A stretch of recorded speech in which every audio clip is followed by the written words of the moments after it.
Bueno, ¿qué tal? Mi nombre es Josué, o bueno, muchos me conocen como Nox.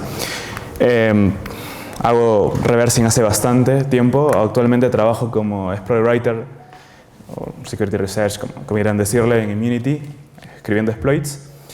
Y a veces juego CTF, aunque este año no juegue nada. Pero bueno, por ahí quedamos en algunos otros buenos puestos algunas veces. Bien. ¿Cómo están? No importa mucho.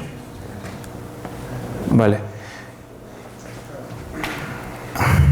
Ok, un poco de la agenda. Hoy vamos a ver un poco de las internals de Windows, el exploit primitive y unos tres exploits. No sé, lo tengo aquí.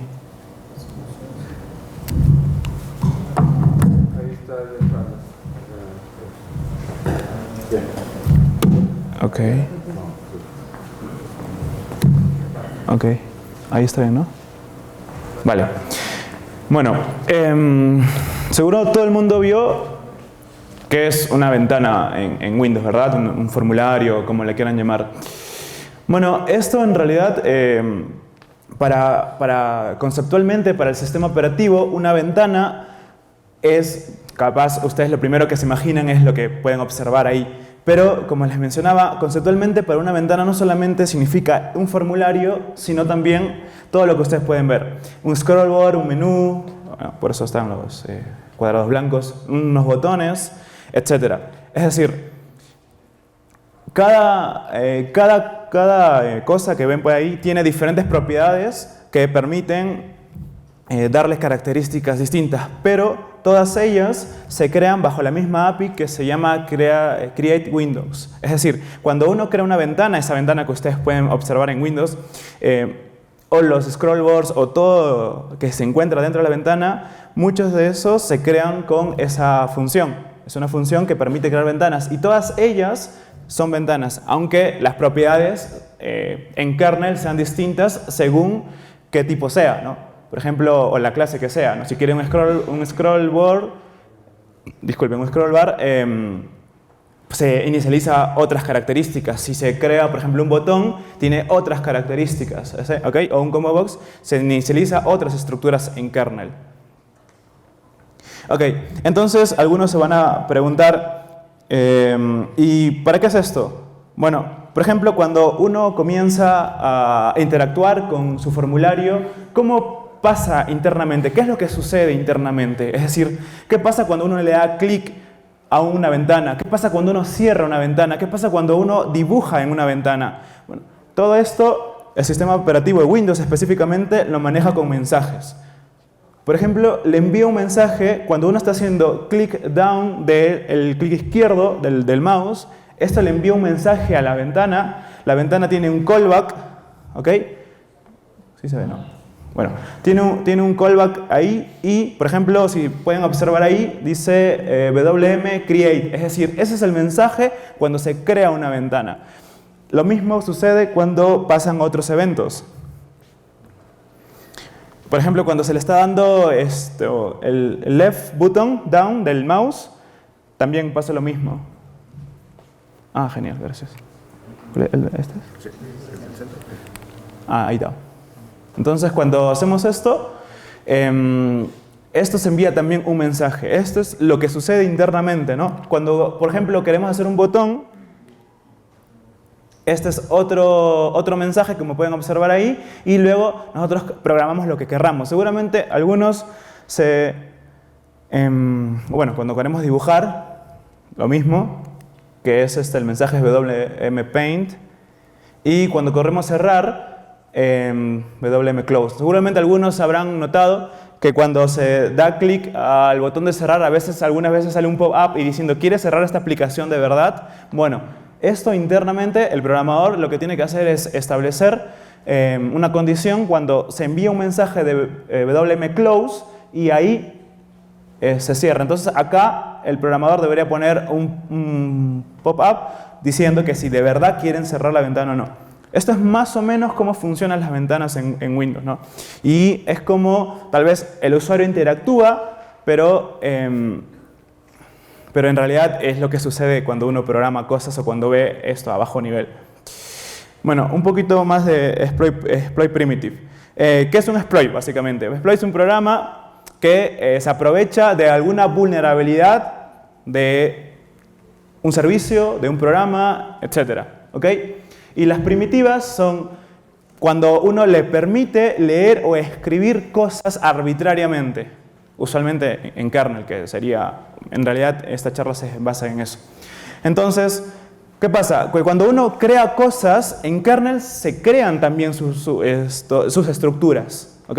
Tenemos, seguramente muchos han estudiado sistemas operativos y cuando uno inicializa cosas en user, crea una ventana, por ejemplo, esto también tiene en kernel, tiene también su estructura. En kernel está su estructura con todas las propiedades de esa ventana. ¿Ok? Entonces, si creamos nosotros un objeto por ejemplo, cualquier objeto, un objeto para dibujar, como vieron en la anterior imagen, había que uno puede dibujar triángulos, círculos, etc. Esos son bitmaps, ¿ok? Cuando uno crea ese tipo de objetos, estos se crean en kernel una estructura específica que tiene un header, ¿ok? Y tiene el bitmap, es decir, la data. Por ejemplo, si queremos dibujar un triángulo, aquí debería estar la información de dónde se va a dibujar, por ejemplo, en qué coordenadas a partir de la ventana se dibuja, y aquí debería estar, por ejemplo, los colores o el contenido de ese triángulo que está dibujando en la ventana. Creo que más o menos me entienden ahí. Bueno, una de las estructuras, mejor dicho, este bitmap específico, tiene un puntero hacia la data. O sea, es decir, tiene una dirección que apunta directamente hacia aquí.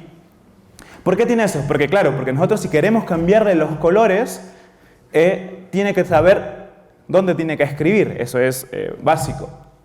Entonces, tenemos un puntero aquí y escribe aquí.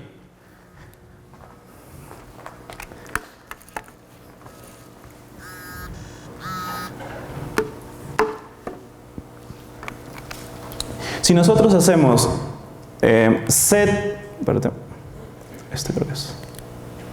Bueno, set y get sobre ese objeto, es decir, si queremos setearle un color o obtener la data que escribimos, tenemos que usar su API correspondiente, su función correspondiente, set y get sobre el objeto, ¿no?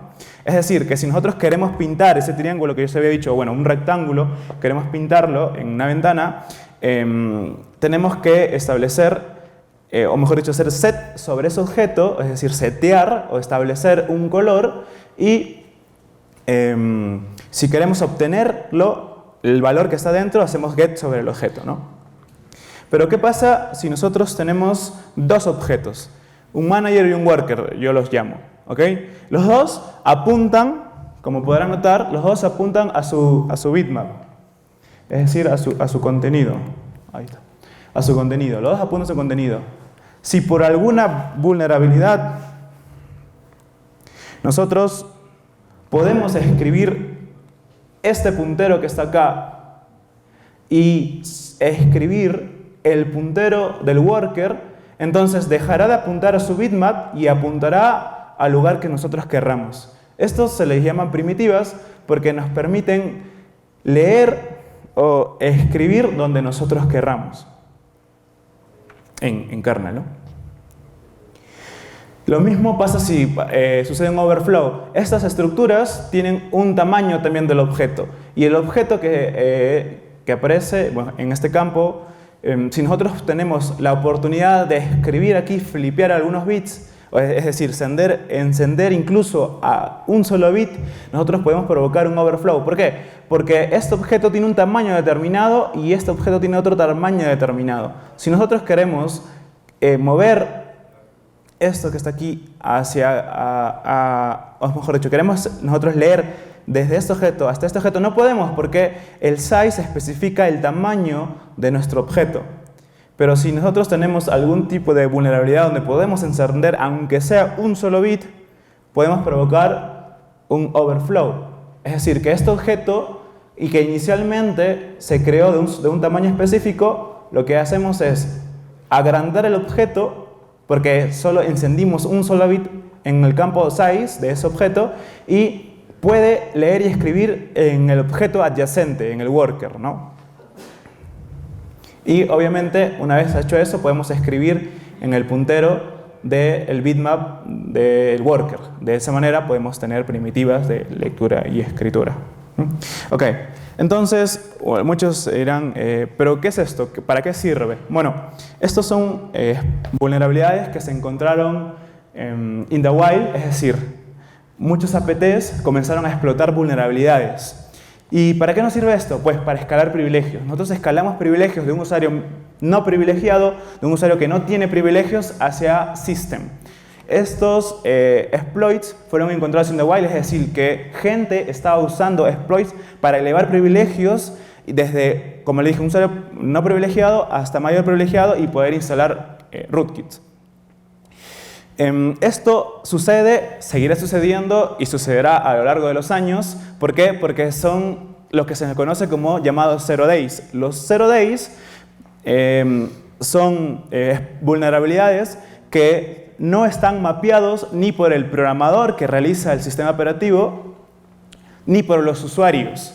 Estos zero days nos permiten explotar vulnerabilidades que no son conocidas. Y se venía haciendo esto, ¿no?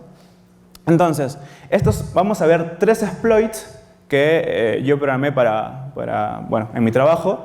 Y esto, aunque tal vez solo el último afecta a Windows 10, lo que yo quiero transmitir es el impacto que esto tiene, ¿sí? El impacto que esto tiene y que se viene usando. O sea, son 3 de muchos que programé que fueron encontrados in the wild y que incluso los antivirus que encontraron esto solo pusieron un blog post pequeño y que en muchas ocasiones no había ni siquiera código para poder hacerlo. Así que se tiene que hacer ingeniería inversa para poder encontrar y saber qué clase de vulnerabilidades y poder realizar estos exploits, ¿no? De esa manera podrán ustedes entender un poquito cómo funciona el sistema operativo por dentro, pero también cómo todos podemos ser vulnerables aún teniendo muchas precauciones. Porque, como les he mencionado, los zero days son eso, no se conoce ni por el programador ni por el usuario. Lo que se trata de hacer siempre es tratar de mitigar un poco de eso para poder encontrarlos, o mejor dicho, para poder frenarlos. Pero bueno. Ok. Este exploit fue encontrado en el 2018. Es una API que se llama IMEInfo. Ustedes abstráiganse de los nombres, eso no importa mucho. La cosa es que quiero que entiendan conceptualmente cómo funciona.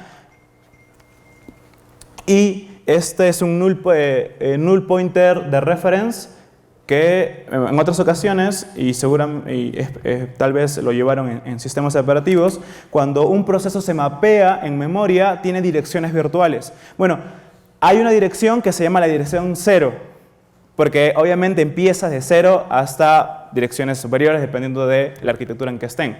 Entonces, la dirección 0 o el null pointer no debería estar mapeado. Es más, en sistemas operativos modernos ya no está mapeado, o sea, ya no se puede mapear esto, pero en Windows 7 todavía se puede realizarlo, ¿ok? Entonces, ¿qué quiere decir? Que si nosotros podemos de alguna forma desde el kernel saltar a una dirección 0, desde usuario nosotros mapeamos esa dirección 0 y del kernel está saltando directamente hacia nuestro código. Debemos tener en cuenta de que, bueno, esta es la función, pero debemos tener en cuenta que hay 2 contextos privilegiados en todo sistema operativo. Tienes el de mayor privilegios, que es kernel, y el de menor privilegios, que es usuario. Lo que uno realiza y cuando ejecuta cosas y crea aplicaciones, corre en usuario. Cuando usted programa drivers, entonces está corriendo en un nivel mayor privilegiado. En teoría hay una línea imaginaria que no debería, o que mejor dicho, que separa user y kernel. Pero como vamos a ver en los exploits, esa línea no existe y podemos nosotros ejecutar cosas desde usuario, pero con contexto o en kernel, o sea, teniendo el mayor privilegio posible, ¿no? Esto nos permite elevar privilegios bueno, en este caso es Windows, ¿no? Bueno, tenemos esta función y esta función tiene una estructura. ¿Ok? Y este es el nombre de un campo de esa estructura. No se necesita saber más. Como mencionaba aquí, nosotros podemos crear un Windows Station. ¿Qué es un Windows Station? Bueno, por ejemplo, todos los procesos de Windows 92, es decir, todas las ventanas que ustedes crean, los procesos que se están iniciando, son procesos o Windows 92 Process, se les denomina. Todos esos Windows 92 Process tienen que correr bajo un Desktop Object. ¿Y qué es un Desktop Object? Bueno, es un Logical Displays que contiene, por ejemplo, las ventanas, los menús, hooks, que vamos a ver más adelante qué significa eso, etcétera, ¿no? Y cada desktop pertenece a un Windows Station. Son conceptos, ¿ok? Cómo funciona internamente la ventana. Cada desktop pertenece a un Windows Station. Entonces, si nosotros en este caso seteamos un Windows Station con esta función, con valores, mejor dicho, sin haberlo creado específicamente, lo que se crea es un Windows Station null o cero. Y nosotros lo que hacemos es, como podrán observar aquí, lo que hacemos es, ponemos la dirección del worker, este es el puntero del bitmap que les estaba mencionando al inicio, el puntero del bitmap que apunta a al contenido de ese objeto, y el manager. ¿Por qué? Porque queremos que el manager pueda escribir en el puntero del worker. ¿Por qué? Porque ese puntero del worker escribe y lee de su data de su bitmap. Pero nosotros escribir en ese puntero, si nosotros podemos escribir en este puntero, podemos escribir la dirección que nosotros querramos y podemos leer y escribir en kernel lo que querramos, básicamente, ¿no? Y bueno, estos son. Acá se puede observar, por eso puse los colores, verde y bueno, celeste, especificando cuál es cuál. Entonces, básicamente lo que hacemos es, una vez que establecemos ese Windows Station a null, llamamos a esta función, que es la función vulnerable que ejecuta la vulnerabilidad, que triggera la vulnerabilidad. Una vez que nosotros establecemos las estructuras correctas para poder explotar esa vulnerabilidad, lo que hace básicamente es eso, que pueden observar acá. Ahí, bueno, vamos a ver el brillo. Listo. Bueno, básicamente lo que hace es, nuestra data, que pueden observar ahí, está en este registro RSX. Vamos a tomar, lo que tal vez no conocen un poco la arquitectura de Intel, vamos a tomar estos registros como variables, ¿ok? Para que no ahondar en este momento eso. Vale, y como pueden observar abajo hay un main copy. Main copy básicamente hace eso, copia memoria. ¿Ok? Entonces, si se dan cuenta, nosotros estamos usando la dirección del manager, exactamente, en la dirección del manager, y estamos escribiendo el valor o el puntero del worker. ¿Por qué? Por la estructura que nosotros hemos crafteado, que hemos escribido antes. Y en kernel, Windows 92K, estos kernel, hace esto. Es decir, en esta dirección, a partir de esta dirección, va a copiar, por ejemplo, este valor que está acá. Y en ese caso, se cumplen las condiciones de las primitivas y podemos leer y escribir donde nosotros querramos. ¿Qué sucede? Que luego de una vez explotado esta vulnerabilidad, lo que hacemos es elevar privilegios. Copiamos el token de system, es un token, y lo escribimos a nuestro proceso y elevamos privilegios. Esta es una vulnerabilidad simple, pero como pueden ver, con un null pointer de reference y un main copy, nosotros podemos escribir y leer donde nosotros querramos, básicamente. Bueno, vamos a la siguiente vulnerabilidad. Hay otra vulnerabilidad que es la del 2019, esta la hice bueno, a principio de año me parece, si no me equivoco, que es un doble free. ¿Qué es un free o un doble free? Vamos a explicar un poquito de eso. Bueno, cuando uno crea cosas en tu sistema operativo, ¿qué pasa? Que estos, como les dije, se crean en kernel, se inicializan en kernel en estructuras. Estas estructuras usualmente se mapean en el heap. ¿Heap qué es? Es un montículo de memoria dinámica que se pide a demanda. Entonces, si yo quiero hacer algo, necesito memoria, pido memoria y el sistema operativo te da memoria y yo puedo escribir cosas ahí. Bueno, en kernel eso se llama pool. Pero bueno, para efectos no interesa mucho. Entonces, cuando uno tiene un chunk en memoria, ¿ok? Y luego esa es liberada, si la referencia se mantiene a ese chunk, a ese trozo de memoria, y vuelve y uno quiere interactuar con ese chunk que ya se liberó, por alguna razón, que vamos a ver luego cómo podemos hacer eso, puede ocasionar un blue screen. Y cuando se cierra el proceso, ese chunk que para el sistema operativo no fue liberado, vuelve a liberarlo otra vez. Es decir, el mismo chunk se libera 2 veces. Y esto se genera, o esto se llama la condición de doble free. Se libera 2 veces. ¿Por qué hace eso? Bueno, porque el sistema operativo no puede estar alocando memoria todo el tiempo sin hacerle free. Si no, se nos comería toda la RAM. Es un comportamiento normal del sistema operativo. Así funcionan los allocators. Bueno. Y esto es un poquito cómo podemos hacer. Yo estaba reverseando un poco esto y la verdad que estuve mirando un poco el leak que hubo del source code de Windows NT, hace que un montón de tiempo, hace un montón, y vi que se podía hacer un clon de una ventana, que no era visible para el usuario, pero se podía hacerlo para el kernel. ¿Okay? Y esto es más o menos las condiciones que se tienen que usar para explotar la vulnerabilidad, pero lo vamos a ver con gráficos y bonitos. Bueno, cuando se inicializa una ventana, normalmente pasan muchas cosas. Una de ellas es que una ventana tiene un título. En kernel a eso se le llama menu name. ¿Ok? Entonces, esa ventana que está ahí, que nosotros podemos ponerle lo que nosotros querramos, también tiene una clase. ¿Ok? Se identifica por 2 cosas. Tiene un título, pero tiene una clase que no es visible para el usuario. ¿Una clase por qué? Bueno, una clase puede servir para agrupar cosas. ¿Ok? Para agrupar muchas ventanas, puedes agruparlo en una clase. Es básicamente para orden o agrupación. ¿Ok?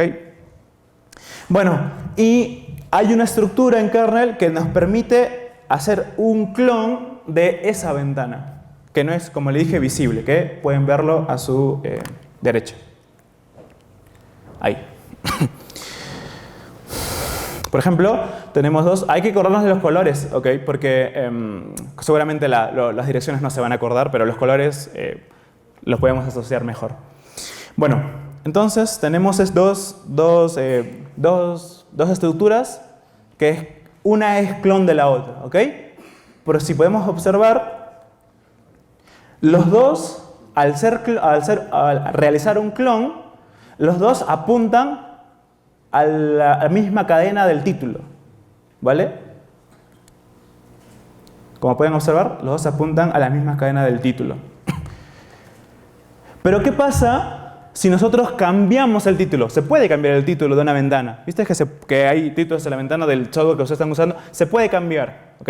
¿Qué pasa si nosotros cambiamos el título de la ventana? Bueno, el título, ¿qué pasa? Que la ventana principal cambia su título, pero la ventana clon sigue apuntando al título anterior. Bien, el título anterior está free, o sea, está liberado. Es un chunk que está liberado. Es decir, tenemos una ventana, la ventana original que apunta a otro título, y la ventana clon sigue apuntando al anterior. ¿Qué hacemos nosotros? Bueno, y a esto se le conoce como use after free, o sea, usar después de liberar. Es decir, es otro tipo de vulnerabilidades. Hay muchas vulnerabilidades, doble fetch, heap overflow, use after free, etcétera, etcétera, etcétera. Muchos tipos de vulnerabilidades. ¿Qué pasa? Que como se fritó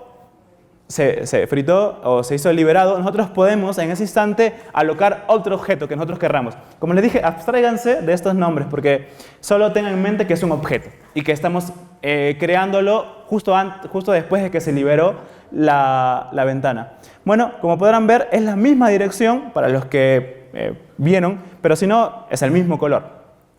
Y ya no está free, sino está alocado, pero no es el mismo, porque antes tenía otra cosa. Eso lo quiero mostrar. ¿Ves? Antes no tenía ningún tag abajo y ahora tiene otro tag asignado. Es decir, es otro objeto. No es un título, es otro objeto que nosotros hemos creado arbitrariamente. Que bueno, no es tan arbitrario porque al final se hace con un propósito. Pero bueno, vamos a ver ¿cómo funciona esto en memoria? ¿Cómo pasó esto en memoria? ¿Okay? Tuvimos en memoria, las páginas usualmente se pueden alocar en 1000 en hexa. ¿Okay? Cada 1000 en hexa es una página de memoria. Esto puede cambiar, pero bueno, eso es otra charla y otra conversación.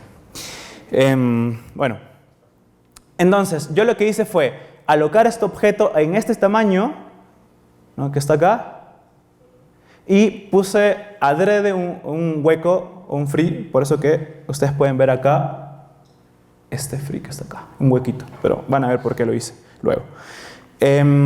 Y bueno, ahora la memoria actual es esta, se encuentra así. Es decir, ya no está nuestro título, sino hay un objeto, otro objeto distinto. ¿Qué pasa entonces si nosotros destruimos la ventana? Bueno, también el clon se destruye. Y al destruirse el clon, se vuelve a liberar el objeto que nosotros hemos creado. Si nosotros no hubiéramos hecho eso, hubiera liberado el chunk que se liberó. Eso se le llama doble free. Pero como nosotros alocamos un objeto, ¿no?, estaba alocado, como pueden observar, entonces liberó un chunk válido. Pero tenía otro objeto. Y esto es como se observa la memoria en este caso, ¿no? Como pueden observar, dice free ahí, y ahí se mantiene, todo esto está free, pero mantiene, digamos, el anterior, como un remaining, vamos a decirle, ¿no? ¿Qué hago yo? Bueno, básicamente, automáticamente comienzo a crear muchos objetos de los primeros que vimos, estos objetos que nos permiten hacer primitivas para leer y escribir. Creo muchos, como pueden ver, más o menos 5000. ¿Para qué? Porque yo quiero que se aloquen en este lugar, en este mismo lugar donde se realizó el free. Y más o menos es esto que está acá. Teníamos esto, ¿vale? Luego, ahora tenemos esto. Y por último, después de hacer esos 5000 alocaciones de objetos, puse dos objetos. Uno acá y otro acá, adyacentes. ¿Ok? Pero como podrán notar, este es el 1 y el 3. El primero, antes de que suceda esto, acá había un free. Hice un hueco. ¿Por qué hice este hueco? Porque este objeto en particular me permite escribir dentro de mi data cuando el tamaño es menor, cuando el tamaño es de 64 bytes o 32 bytes, no me acuerdo muy bien. Pero si es un tamaño muy chiquito, te deja escribir aquí, al inicio. Pero claro, ¿qué hay en mi nuevo objeto? Hay un header. Es decir, para el kernel, este objeto sigue existiendo. Si yo uso el manejador de este objeto y escribo en esta data, en realidad estoy escribiendo acá, en el header de mi página como la tengo actualmente. Es decir, aquí yo tengo ya una primitiva de escritura porque yo puedo escribir lo que yo quiera en el header del objeto que yo aloqué. Y bueno, esto es básicamente lo que estaba comentando, ¿no? Esto es la data. Como pueden ver, yo estoy haciendo FFFF, estoy escribiendo este valor que está acá. Y si vemos la memoria, esto es la memoria, cómo se alocan los objetos, pueden observar que acá está el FFF y 501 que estaba acá. Ahora está acá. Este es el antes y este es el después. ¿Qué hacen estos valores? Bueno, este es el size. Entonces, si yo escribo este valor que está acá, lo que hago es hago un overflow. Por eso que el manager deja de tener este tamaño y es más grande. Incluso creo que pasa a la otra página. Con este valor pasa a la otra página porque es FFFF por 4. ¿Ok? Entonces pasa a la otra página. Pero ¿qué pasa? Que yo, al hacer esto, ya puedo escribir el worker. Es decir, el manager está escribiendo lo que quiera en el worker. Y básicamente se cumplen las condiciones que yo estaba mencionando atrás, que puedo tener primitivas de lectura y escritura en el kernel, lo que yo quiera, y leer lo que yo quiera, todo lo que yo quiera. Después puedo dumpear todo el kernel si yo quisiera, que está bueno, la verdad. Y bueno, esta es la última vulnerabilidad que quiero contarles. Esta sí tengo demo, porque las otras dos eran para Windows 7, esta afecta a Windows 10. Pero sobre todo quiero que entiendan cómo tan solo como simple creando ventanas uno puede, y existen exploits y seguirán existiendo exploits. Ahora, cuando regrese a trabajar, me toca hacer algunas cosas más que voy a seguir escribiendo exploits para Win32K.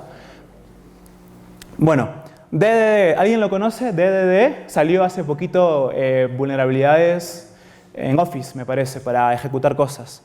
Bueno, DDD, si no lo conocen, Dynamic Data Exchange, ¿ok?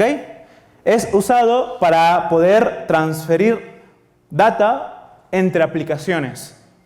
Es decir, un proceso de Win32K puede transferir data a otro proceso de Win32K. Office soporta DDD.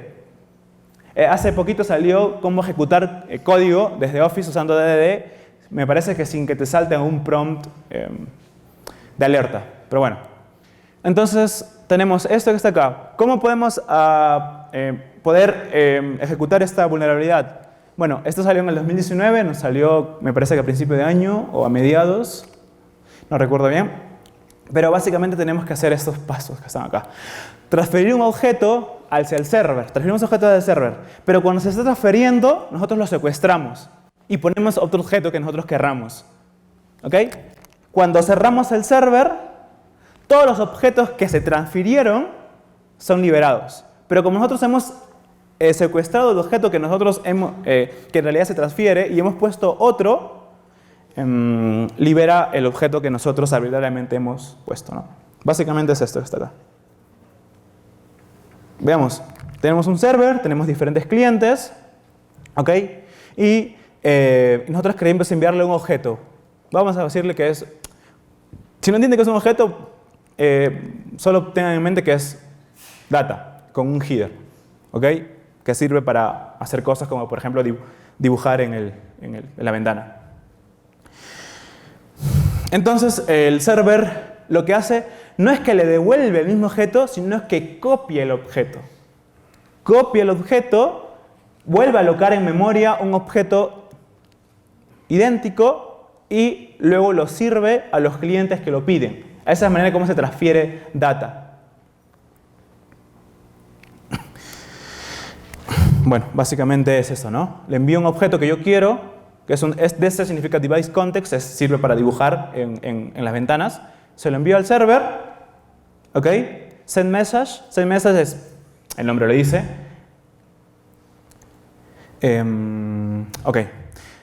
Y lo que hago es esto. Envío un send message, ¿por qué? Porque yo lo que tengo el server, pero también tengo la ventana. Es decir, yo puedo enviar al server, tengo el protocolo de DDD, pero también tengo los Windows Message que le dije al inicio. ¿Cómo funciona? Enviando esto que está acá. Lo que hago es, le estoy enviando el objeto que yo quiero, digamos, suplantar. Que yo quiero suplantar ese objeto que yo voy a secuestrar y luego suplantar otro objeto. Bueno, lo que hago es, le envío el objeto el handle, este handle es el manejador del objeto. Le envío el objeto que yo quiero suplantar y lo que hace básicamente es esto. Esta es una función en user que lo que hace es gestionar el objeto que yo estoy haciendo. No voy a ahondar en el asunto porque me tomó un tiempito reversearlo, unas horas, y bueno, no tiene mucho sentido hablarlo, pero bueno. Va a pasar por acá. Lo que yo hago es hacer un hook. ¿Qué es un hook? Bueno, todos tenemos funciones. Seguramente alguna vez tal vez han visto un programa o han programado una función. Una función cumple un flujo normal. Un hook lo que hago es hookear, es decir, engancharme en cualquier parte de la función. Y lo que hago es que en vez que se ejecute normalmente el flujo de ejecución que está programado, lo que hago es que salte hacia otro lugar que yo establecí y que ejecute arbitrariamente el código que yo quise ejecutar. Básicamente eso. Entonces lo que hago es, y esa es la manera en cómo secuestro el objeto que deberías tener y suplanto otro objeto. Entonces lo que hago es, hago este hook y realizo que en vez de que tenga un comportamiento normal, se establezca en las estructuras internas el objeto que yo estoy implantando. Por eso que este jump rex va a saltar a este lugar. Es decir, que cada vez que se use este protocolo va a saltar a mi código todo el tiempo. Y yo estoy forzando a que se use el objeto que yo quiero. Y bueno, estas son las propiedades, que es un bitmap, es un objeto, esta es la estructura del protocolo. Y bueno, como podrán ver, este es el objeto que yo quise, o que yo quiero suplantar, ¿no? Que está acá, y en kernel se ve así, ¿no? Este es el tamaño, se ve 0, y este es el tag, súper largo, pero bueno. Y entonces, lo que hago es, tengo el objeto ya puesto aquí, y él, como en este caso no le hice un clon. ¿Por qué no le hice un clon? Porque yo suplanté mi objeto, no cloné nada, sino usó el objeto original, el manejador original de lo que yo le mandé. Aunque vieron que yo le mandé el objeto, bueno, no usó el clon en este caso porque yo forcé a que no usara eso. Luego, libero el server, ¿qué hace? Cierra todos los objetos que él usó. Como piensa que este objeto que está acá lo clonó, porque es el comportamiento normal, lo cierra. Pero obviamente no lo clonó, sigue siendo el original, digamos. Así que, como podrán ver, lo que yo hago automáticamente es crear otros objetos. Es decir, ese objeto que está ahí se liberó y ya no existe nada en memoria, dice free. Pero yo vuelvo a generar alocaciones y, como podrán ver, el mismo tamaño y todo, es la misma dirección. Yo aloqué otro objeto. ¿Cómo sabemos eso? El tag lo dice. El tag era súper largo y ahora es otra cosa. Es decir, la referencia sigue existiendo en kernel, pero no existe más el objeto. Vamos a ver gráficamente cómo sucedió esto. ¿Ok? Tenía mi objeto, se liberó, ¿vale? Y yo aloqué otro objeto. Es decir, esto fue inicialmente, pasó los procesos y ahora obtenemos actualmente esto que está acá. Vale. Bueno, este objeto, mejor dicho, el objeto anterior, este que está acá, tiene un header. Este no tiene un header. ¿Ok? Me parece que solamente es de data. Pero claro, este que está acá, esta referencia sigue existiendo para el sistema operativo. Para el kernel esto existe. Entonces, si yo quiero manejar esto, en realidad lo que está leyendo es la data que yo le puse. Es decir, yo le puse en el header los valores que yo quise.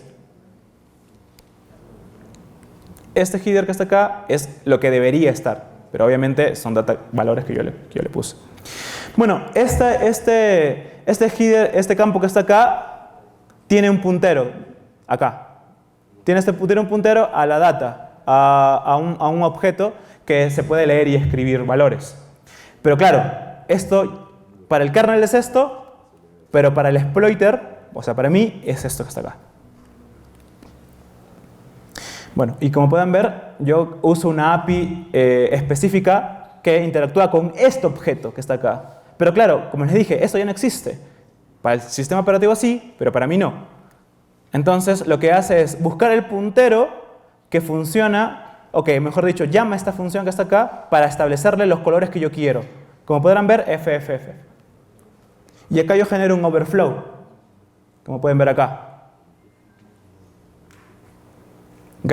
Entonces, mi size que está acá ya deja de valer el valor que tiene, sino que vale un objeto mucho más grande. Y ya tengo primitivas de lectura y escritura. ¿Por qué? Porque puedo leer y escribir todo lo adyacente a FFFFF por 4. O sea, si me hacen esta cuenta, por 4 es bastante. O sea, es un montón. Yo puedo leer y escribir todo lo que yo quiera con este tamaño. Incluso haciendo esto, hago lo mismo que les expliqué al inicio. Pongo dos objetos y ya tengo primitivas de lectura y escritura arbitrariamente como lo que yo quise. Quiero mostrarle una demo de cómo funciona esto, para que puedan observarlo. Y bueno, y básicamente era eso, ¿no? Que entiendan cómo funciona por dentro las vulnerabilidades. En este caso hice dos tipos. Un ratito. Uy, no se nota. Bueno, pero...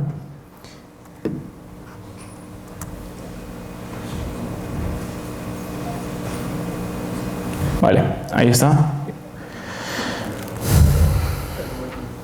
¿Se ve? O pongo la lupa. Igual. No me acuerdo cómo se llama.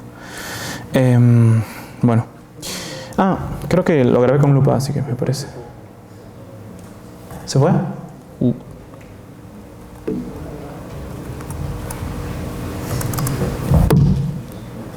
Ok, eso sí no sé qué pasó. Ahí está, genial. Bueno, como pueden ver, este es mi proceso. Bueno, en Unity nosotros le llamamos Trojan a los, digamos, a las instancias que se generan hacia nuestro comando y control, que es... Bueno, entonces esto que está acá está corriendo como low integrity. No sé si entienden qué significa esto, ¿no? Low integrity es el nivel más bajo de privilegios. Bueno, existen otros sandboxeados, pero es uno de los niveles más bajos de privilegios que se puede correr en Windows. Es decir, es lo que correría un usuario... sí, un usuario que... un invitado, básicamente, un guest, ¿no? Es lo que correría un guest. Y, por ejemplo, si ven ahí, el Explorer corre en Medium. ¿Ok? ¿Dónde estás? Acá estás. Medium, y el proceso está corriendo en Low, o sea, más bajo incluso. Bueno, voy a darle play y lo voy a adelantar un poquito porque es un poco largo. Es un poco largo porque tengo que crear, tengo que crear el server, tengo que crear el cliente y es un poco inestable y tengo que hacer unas jugadas internas para que eso funcione. Bueno, este es el Canvas, que es digamos, el comando y control que tira el exploit. Entonces seleccioné el exploit que voy a tirar, que es el exploit que les comenté. Está ejecutando cosas por debajo y voy a adelantarlo para que no estén un minuto ahí esperando. Y si vamos al log, acá, ahí está, cambió a system. Es decir, hizo todo lo que yo les comenté, programado en C++, y elevó a system. Es decir, un proceso de low elevó a system. Y vamos a verlo acá.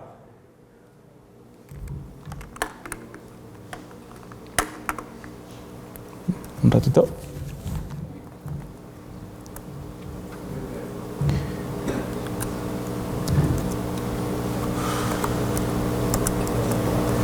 Ahí está.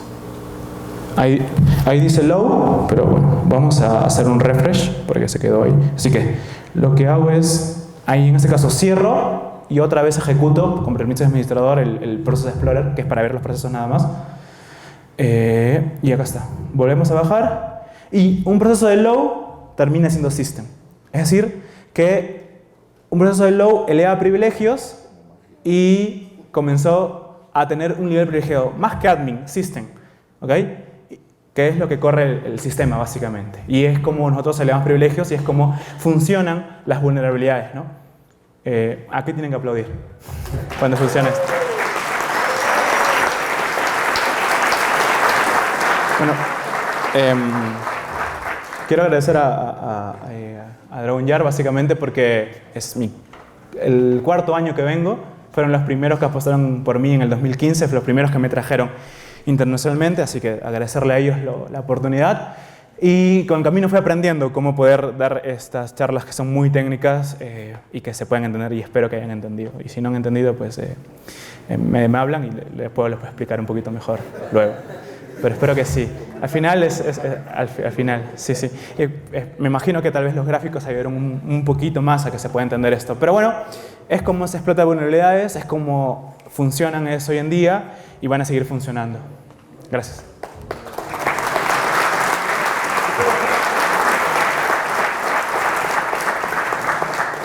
Tenemos espacio para dos preguntas. Gracias. Te tenía una pregunta, pues ya sé que toda esta explotación se hace a través de la API de Win32 y en memoria RAM, pero te quería preguntar, de pronto, ¿has hecho o has explorado la elaboración de exploits utilizando la ejecución especulativa? Sí, esa conferencia lo di en Cancún el año pasado, me parece. Fue algo que hice en Core. Fue genial porque fui de los pocos que hizo para Windows, porque para Windows no existía nada. Sí, sí lo hice, y funciona básicamente, si quieres saber un poquito, básicamente funciona como el procesador mide los tiempos del caché. Tenían una falencia en el caché, es decir, no sé si han visto protocolos de caché en la universidad, pero los protocolos tienen como puertas que van, y esas puertas tienen que tener puertas condicionales. ¿Para qué? Para que no haya rest condition. Por ejemplo, si una data está pasando de un caché a otro caché, tiene que esperar ciertas condiciones para que realice esas cosas. Bueno, era una falencia del protocolo, y nosotros cuando leías memoria de kernel, ¿ok? Eso no se podía hacer, porque tú de user no puedes leer directamente memoria kernel a no ser que tengas una de estas vulnerabilidades. Pero ¿qué pasa? Que cuando pasaba ese tipo de cosas, la aplicación se podía terminar, ¿ok? Se hacía un rollback, es decir, el procesador lee la data, pero se da cuenta de que el nivel de privilegio no es correcto. Hace un rollback y no hace el commit atómico de esa lectura de kernel. Pero ¿qué pasa? Pero que en el caché sí se mantiene. Entonces, si uno puede determinar los tiempos del caché, puede saber qué data se leyó. Está público mi... ¿Tienes el paper? O sea, está publicado. Es un video que está público, sí, que explico cómo funciona. Se llama Summer Meltdown, creo que se llama. Lo hice en el OWASP en Cancún el año pasado, si no me equivoco. Ahí se menciona eso. No, por favor. Si no hay otra, ¿cuál es la pregunta?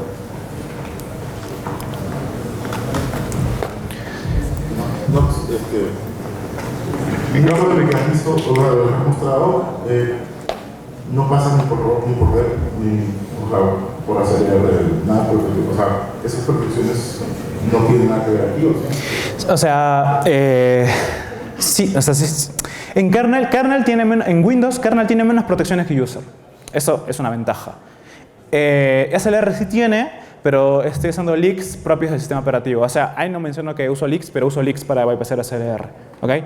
Deb no funciona aquí porque no estoy ejecutando cosas en el stack ni en data.